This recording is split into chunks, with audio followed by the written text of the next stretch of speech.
Oh boy, welcome! I am Halcyon, and welcome to Hug Nation. This week, I wanted to talk about gratitude and gifting. Now, I know gratitude and gifting are things that I speak about all the time here. So it's kind of like saying, hey, let's talk about love, which is what we talk about all the time. Sometimes I gave a talk last weekend at Lucidity Festival, and someone was like, oh man, I'm so sorry, I meant to go to your talk. I'm like, well, let me just give you the cliff notes. You're perfect, love is the answer, and everything's amazing. There you go. That being said, I want to focus on gratitude and gifting, and really in a very specific context, and that is in the corporate world. And maybe not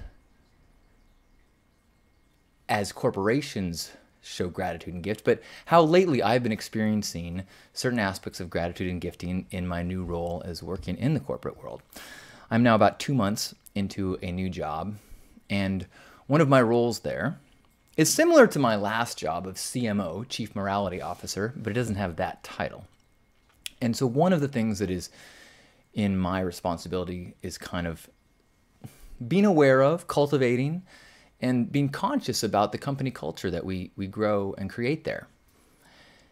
And if you've read the Zappos book, Delivering Happiness, it's a very powerful book explaining the growth of Zappos and how important culture is and was as they grew this company. It's inspiring, actually.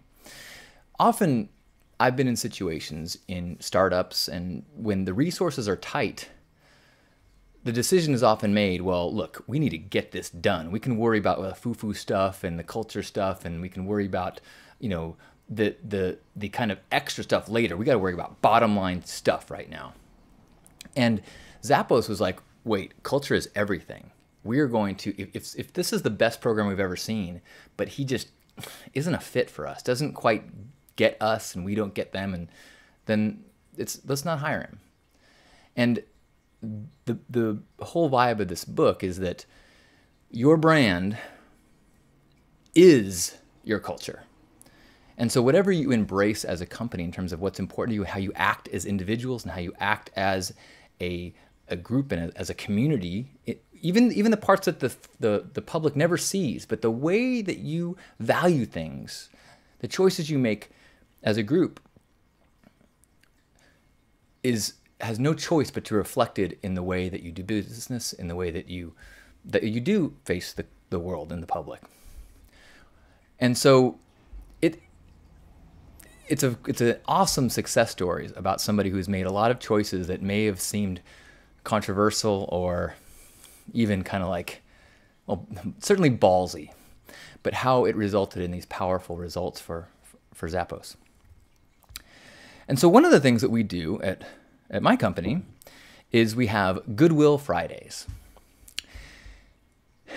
And when I first started talking about what I wanted to do at Goodwill Fridays, I was scared. I didn't know the guys very well and didn't yet understand their commitment to growth and to all the things that are important to me. And in fact, the reason why they were so excited to bring me on is because of the way they aligned and the resonance they felt in things they'd seen me do in my TEDx talk and other things that I'd done online and in First Saturdays. And so like, we want all of us to be moving in that direction.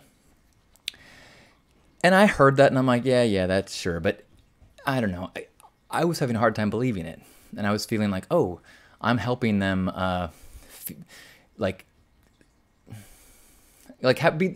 having a token artist around so that it makes everyone feel a little bit more artistic. But that has not been the case at all.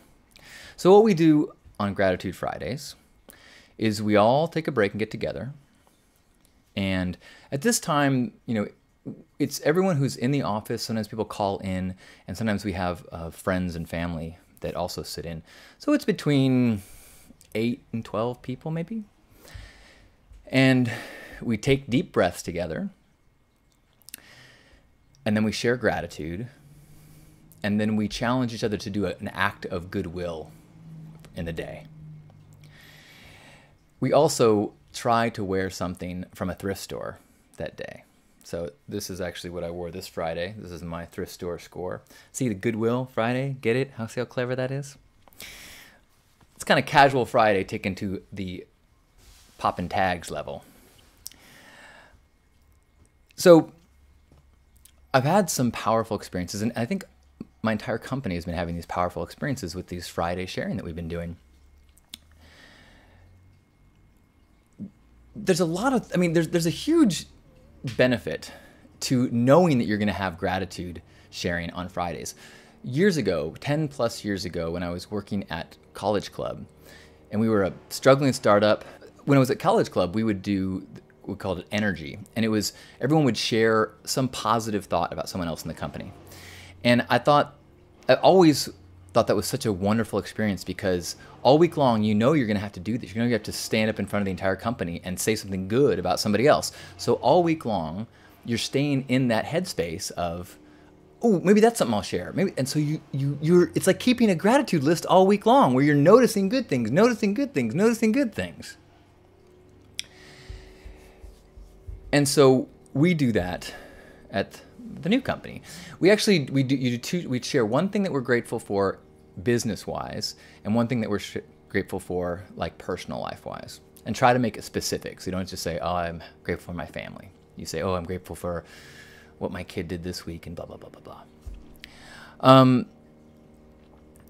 So it's been from week one, everybody at the company went full in and was sharing from the heart, and just, it was a beautiful, like teary at times experience as people were sharing where they are in the journey, how important this experience was, and all the growth that they've had. And it's just been amazing, because, I think it was Plato that said, that you give me an army of lovers and we can never be beat. Well, we're not exactly lovers in this office, but I think we love each other. And that camaraderie, that understanding of where someone's heart is and where their values are and where they are as they're growing, and kind of asking one another to help each other grow, it's a powerful camaraderie.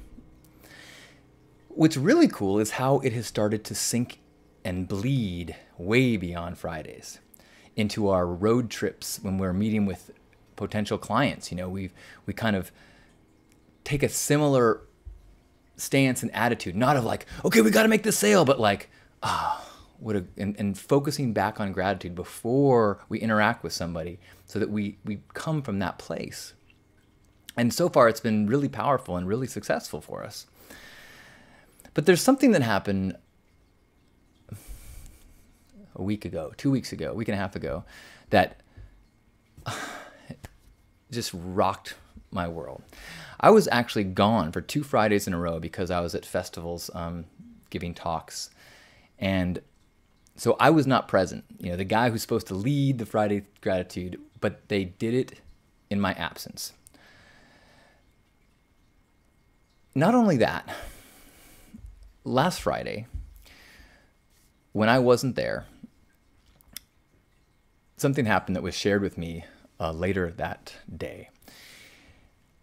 One of our head salesperson, business development person,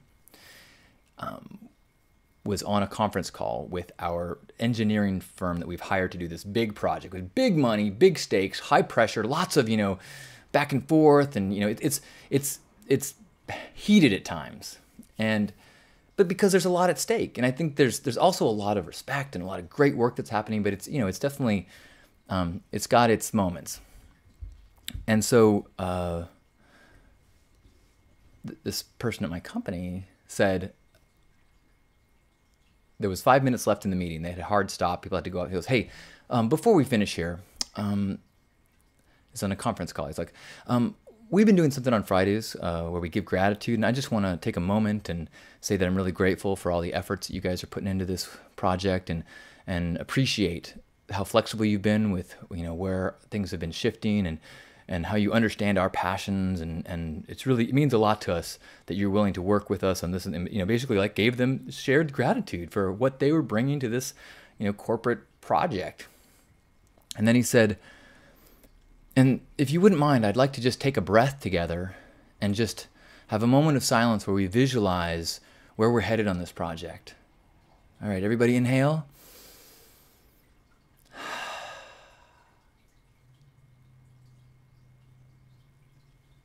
And I heard this and I was like, yes! Seriously? Like, it's one thing to be the weird guy that's entertained in the office for being like the woo-woo guy. It's something beautiful to see that these seeds have so quickly grown into these strong, powerful beacons of this gratitude and light. And I was so incredibly touched to hear this, that this is, just as I've been thinking, this company is different. It's about this. It's not just these words. It's what the people who have chosen this path are believing in, and they're acting in that way. And I was just like, yes! It also means that I don't have to go in the office anymore because now they got it handled. Okay, that's not entirely true. But it was a really, I don't know, it was a big step for me, and partially because there's a part of me sometimes doesn't even believe that I'm so blessed to have the job I have. I have all sorts of corporate responsibilities, but to have those responsibilities involving culture and involving bringing gratitude and take breath work into the office and mindfulness, I'm like, is that real? And then to see it not just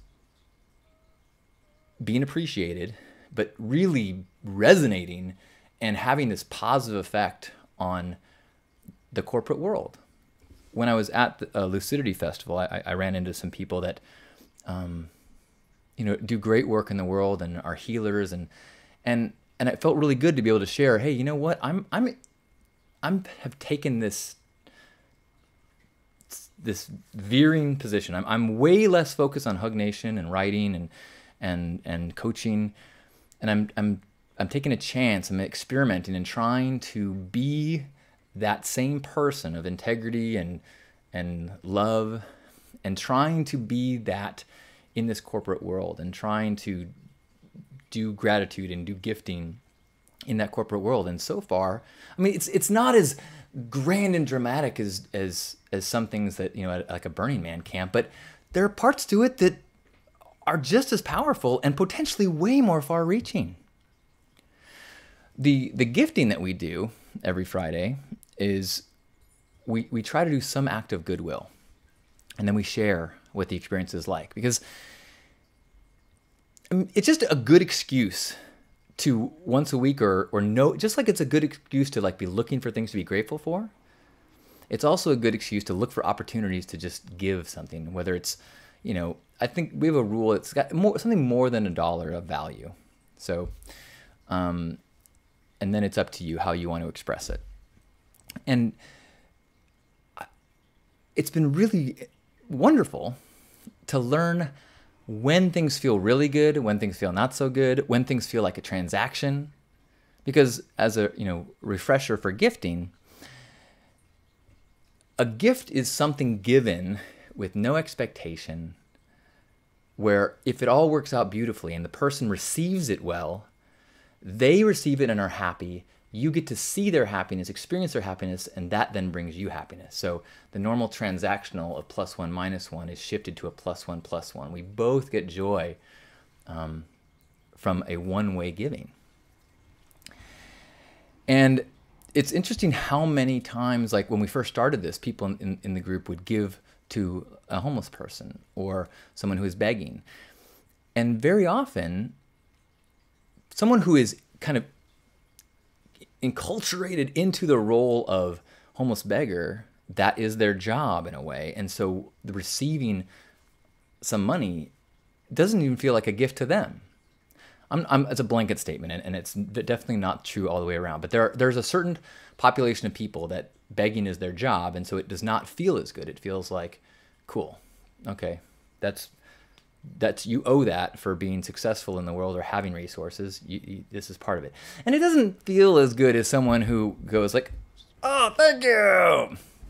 So I've been practicing in ways that I can actually give that almost reinforce the fact that it's not a transaction. One thing that I've been doing is saying, I just found this. I think it's for you, or I think it's yours. And which the first time I did that is because I walked up on, I was on my way to the train, and I walked up on someone who looked like they were kind of talking to themselves and having a bad day. And I kind of startled them as I walked by, and I had yet to give my Friday gift, and I had it's a $10 bill like in my pocket. And I was like, and I pulled it out, and as I walked by, I was kind of like, I found this. I think it's yours. And I handed that, and her jaw just went, and I had a train to catch, so I kind of smiled and hustled off. And I'm like 30, 40 feet away, and I hear, yay! And then I'm like 100 feet away, almost out of sight, going around this corner. I hear this voice go, I'm so happy. I was like, oh man, that's been now a month ago, and I'm still feeling joy from it. Best $10 I've ever spent. And I kind of thought to myself, if I did that every week, that'd be $520. I am so stoked that I'm at a point in my life when I could have a $520 budget for just joy gifting on Fridays. So easy. So one of the reasons why this all came up in my head is because it's been interesting as we express gratitude and gifting and presentness and mindfulness all in the same kind of meeting, because they can get kind of swirled around, and I just want to take the last few minutes to kind of make sure we keep them separate. Because sometimes when you are grateful for someone, you want to give them a gift. And if you're not careful, the way that you express that can feel like a reward or a bonus. And that is a good thing too, but it is, in certain circumstances and in certain phrasing, it can take some of the joy and some of the gifting aspect away from it. I mean, imagine if you told someone, oh my gosh, you are such a good lover. Here, here's some money. Like, oh, no. In the same way that, if you give someone flowers just because, it's almost always more romantic and more appreciated than if you do it on Valentine's Day, because there's an expectation. And so gratitude by itself is a gift.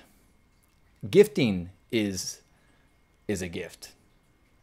So one of the things that we're, as a group, as we practice this and share our experiences, trying to figure out, what are the most joy-filling ways, joy-giving and receiving ways of sharing gratitude. And sometimes it's just a reminder. And it's been really cool as we share these stories. Sometimes as the Friday turns into Saturday, people share these emails of, getting hugged by their cab driver, or their waitress being moved to tears, and all these things. And the powerful thing is, the thing that we talk about all the time here, is that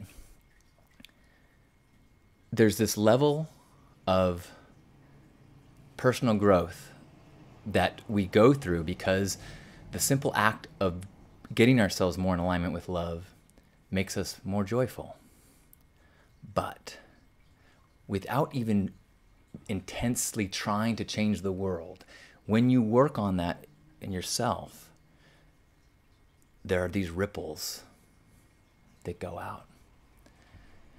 And it's that inner activism idea of like trying to be the best person possible internally, and then acting from that place, I believe, is a far more world-changing way of acting than in trying to see what in the world needs changing, what in the world needs changing, what in the world needs fixing.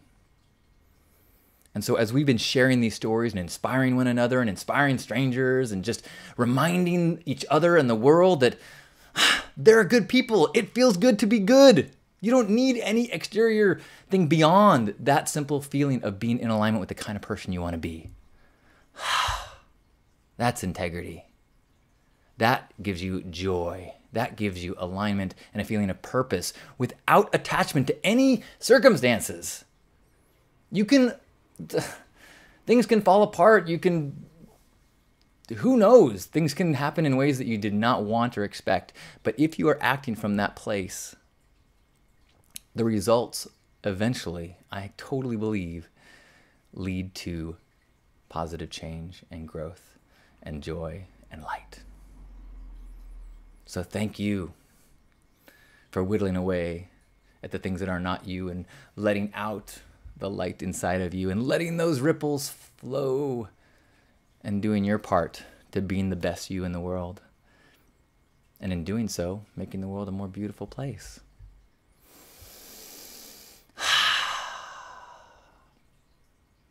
I'm so grateful to have this moment. So grateful to be recalibrating. So grateful to be reminded that you are out there. What a gift. Let's have a Hug Nation hug. Wherever you are, grab yourselves by the shoulders and have a moment of gratitude for this body. And a moment of gratitude for all the experiences, even the frustrating ones, because it's only mindset that makes those obstacles. If you know you're on a roller coaster, then as you scream with the light. And the dips are part of the fun.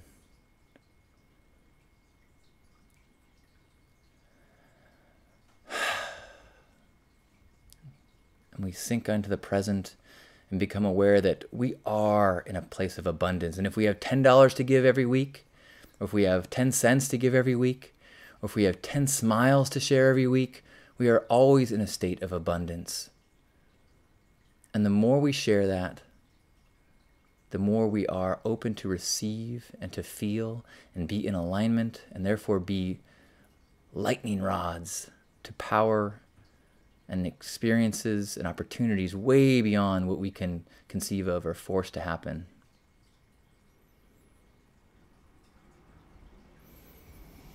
So as we go into this week, recognize the opportunities we have to gift, the opportunities we have to recalibrate with gratitude, and the opportunities we have simply by reminding ourselves of what we're capable of, making ourselves happier, and in doing so, making the world a better place. Let's take 3 breaths together. In through the nose.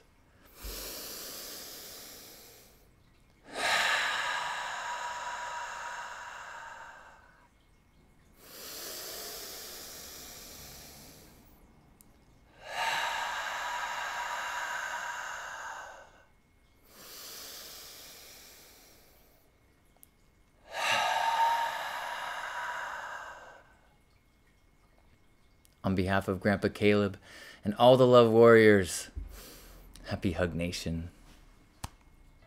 I love you. Thank you for walking your walk, sharing your light, opening up to your gifts and becoming who you are. Thank you. Namaste.